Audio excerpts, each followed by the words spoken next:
Sunsoft Touhou project.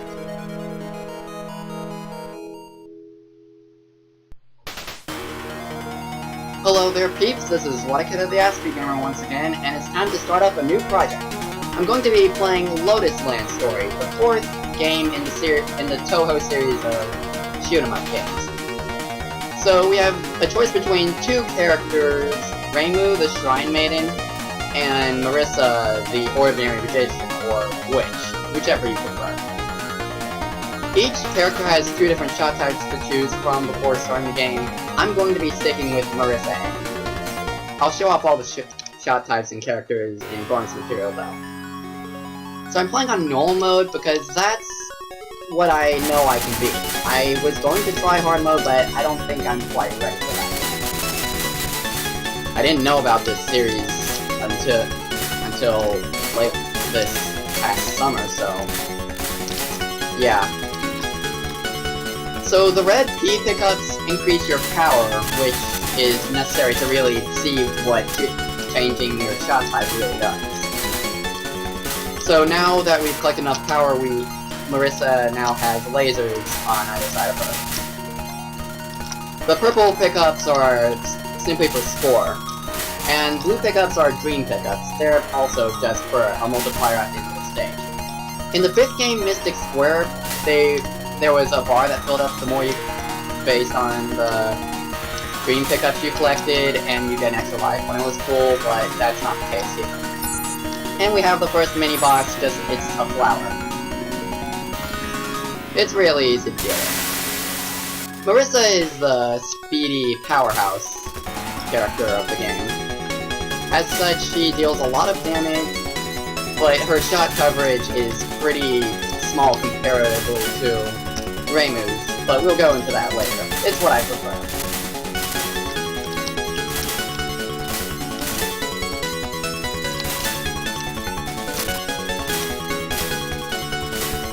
So let's see how much power I can get here. The S pickups are basically superpowered power pickups. And now we've got some orbs to deal with. Just move slowly, and missed some grays. Oh well.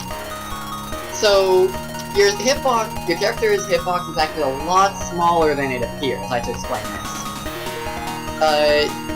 It's pretty much in the center of your character's sprite, and if a bullet collides with your character's sprite but doesn't hit the hitbox, you'll get grays for it, which is just more score.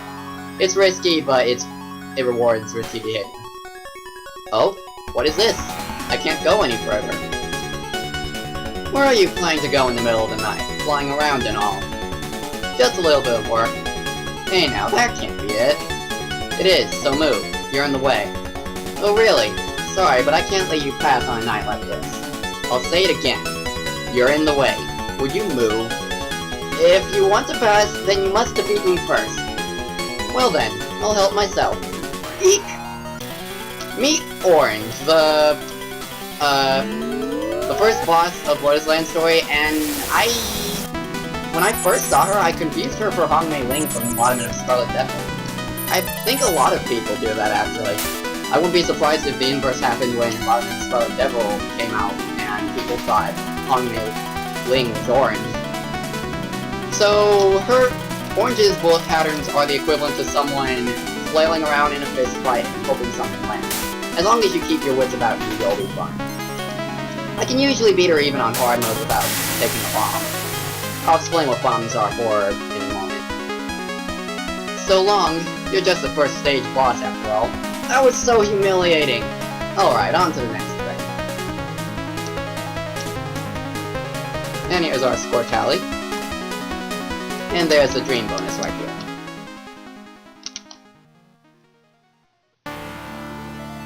Stage 2, Lake of Blood. So, right off the bat we see these red saw blade type enemies. You can destroy them, but in the worst case scenario, just treat them as Denmaku and either dodge or bomb. That's the best way I've found to deal with them. Oh shit.